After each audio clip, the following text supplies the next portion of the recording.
Gideon, today you wrote a piece on going on bombing Libya. I detected a note of sort of cautious optimism, I suppose. Characteristic cautious optimism. No, I think it was cautious pessimism, actually. But it probably Probably I was cautiously optimistic when I wrote it, and now I'm cautiously pessimistic. No, I mean, what I was trying to do was to analyse the last week, and particularly the run-up to the decision, and to say that it seemed to me, as obviously like all of us, an outside observer, that although it's tempting always, and correct in many ways, to analyse this in terms of policy, arguments about intervention, human rights, national security, UN Security Council resolutions, that the debate in the West actually came down, I think, partly to temperament, so that you had what I call hotheads versus ditherers, and with Sarkozy, who's a very energetic, very impulsive leader who sort of governs by his gut, leading the charge to take action, and David Cameron, who, despite I think his rather languid air, is also, when it comes to foreign policy, inexperienced, but also an instinctual person who reacts to things and trusts his instinct.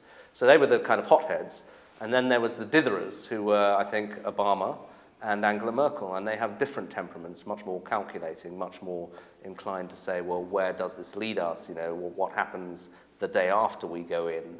And I think that the key moment, obviously, is when Obama switches sides and goes over to the group calling for UN resolution. But I think that temperamentally he's still the same person. I think he was swayed by events on the ground, by advice from Hillary Clinton and others. But he laid down so many conditions, and the Americans already appear to be slightly backing off. Yes. By psychologizing, do you discount Sarkozy's electoral sights and his desire to appear the world leader, which he's rather failed in the eyes of Frenchmen to do? Oh, I think there must be an electoral calculation as well. I mean, I think that, he's a politician, like all politicians, and he's had a bad crisis so far. He lost his foreign minister. The French looked all over the place on Tunisia and Egypt, so this is a chance for him to recover ground.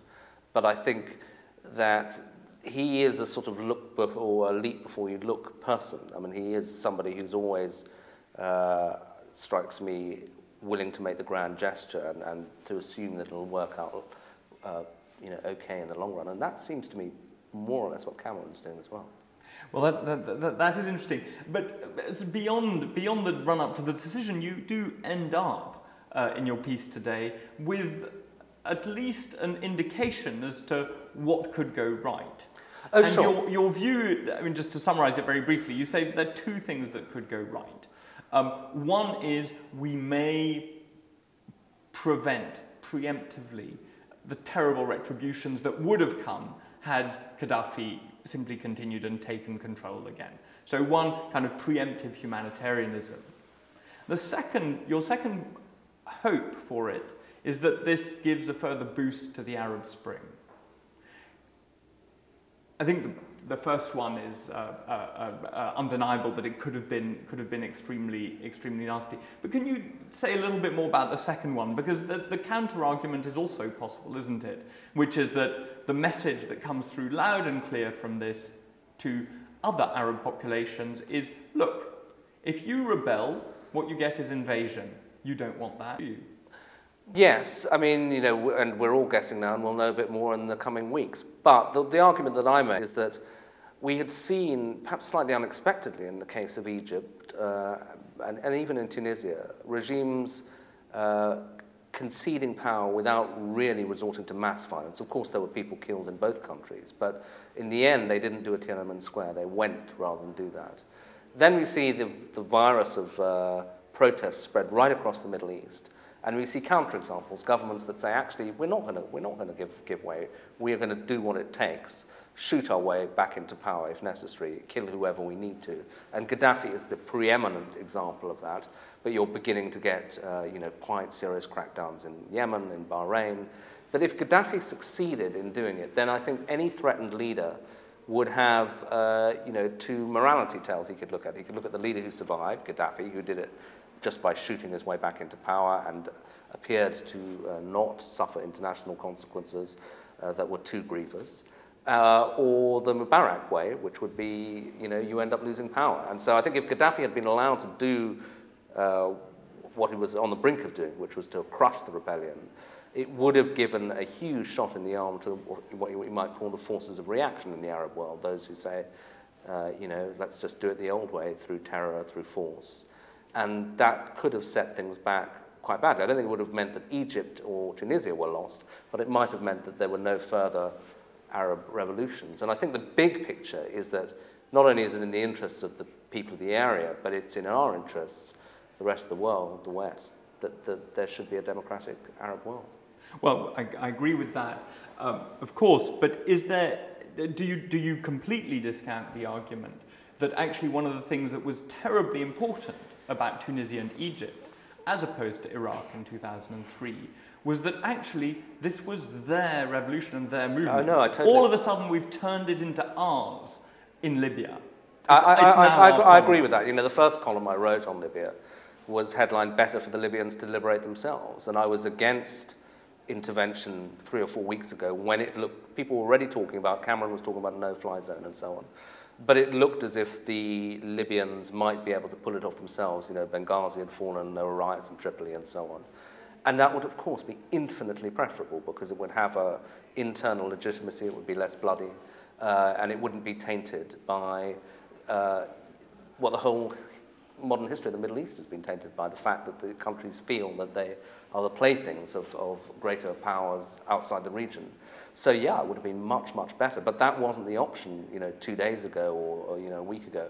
It was not the Libyan. I think the idea that the Libyans would liberate themselves is more or less off the table. It was either Gaddafi crushes the revolt and does it in an extremely bloody fashion, and we either sit back and say, well, too bad, or we go in. And frankly, although I did try to end on an optimistic note, because we're in now, and I think you've got to hope that it works, I'm not sure it was, the right decision. I'm glad it wasn't one I had to take.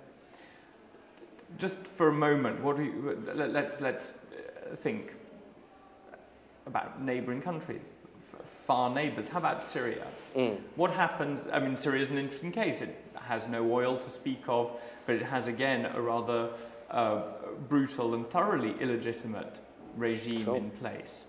Protests have started there. One would expect that Syria would naturally take the Gaddafi line, which is a violent reaction.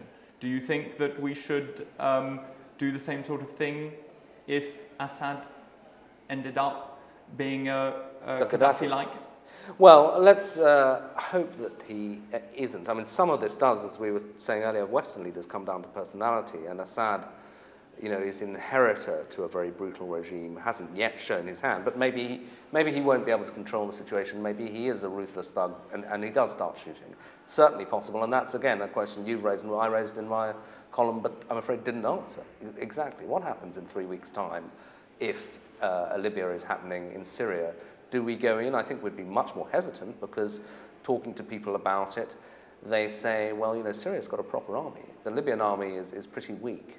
The Syrian army is one of the larger and more powerful ones in the Middle East, and also how many commitments can we take on? I mean, the US was obviously very reluctant, or at least the military establishment was, to get involved in Libya. To do Syria as well, and then where do you draw the line? I think probably we wouldn't. And yet, if Libya has worked out, inverted commas, if Gaddafi's gone, if it looks really horrendous in Syria, maybe we would. I wouldn't have predicted 3 weeks ago that we would be where we are now with Libya. And do you agree that we seem to be rather more relaxed about Saudi Arabia's behaviour in putting down rebellion in Bahrain? I don't think relaxed is the word, but permissive, certainly. Permissive. I mean, I think that one of the reasons the US military and the Pentagon were reluctant to put a lot of chips on Libya is they can see there's a bigger game afoot, the Gulf, and that's where America's strategic interests are. It's where the oil is, it's where American troops are. Saudi Arabia is just a much more important country than Libya, if you're being sort of coldly geopolitical about it. And yes, we, the West, to some extent share Saudi concerns about Bahrain going because of, it would be a Shia revolt against a Sunni monarchy, with Iran cheering it on. Iran was until recently, maybe still is, the great geopolitical enemy in the region. And so, you know, I was talking to an American friend who said, well, we can't come out and say to the Saudis, please shoot the demonstrators, but there must be people in the Pentagon who are thinking that. But I think that, you know, the Americans are divided. There's not a single Washington view, as we saw over Libya. There will be people who are saying, you know, basically we've just got to let the Saudis do what they want to here. I mean, within reason, not a massacre, but if they can arrest people and put it down, great. And there will be people saying, no, we've got to press them down the path of reform. But you're right. I mean, they are, you know, our allies in oil terms, in military terms, against Iran, key country, turmoil on the markets if there's uproar in Saudi Arabia. So generally, we're treading much more carefully there. But final point, I think that it isn't fair to equate the Saudis and the Bahrainis with Gaddafi. They're not the same thing. They're not democracies, they're repressive regimes. I'm sure they use torture, all of that bad stuff, but they are not sort of terror regimes of the sort that Libya was. And if you look at, say, the Freedom House rankings, which attempt to quantify this thing, Libya was the worst of the worst in the Middle East. It was ranked lowest on every score, political, civil liberties.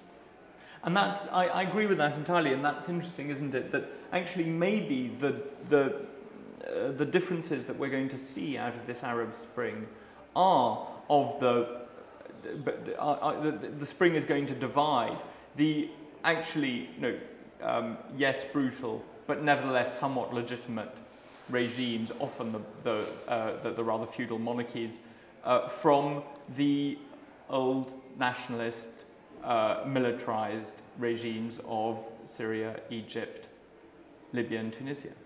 Yeah, that could be the case, and also the Gulf have another resource, which is money, and they are attempting to buy off their populations. They're very odd places. I mean, they're not sort of, you know, the sort of micro states of the UAE and Qatar and so on, where there are as many or more migrant workers as locals, and just sitting on these massive amounts of cash. In the case of Abu Dhabi or Kuwait or whatever, Saudi Arabia more, you know, a bigger place, but still a unique place. It's, you know, you can see, you could make a case for there being a sort of generic Arab nationalist regime with a secret service, but the Saudis with that ancient royal family and the sort of 47 brothers all in line for the throne, it's a peculiar place.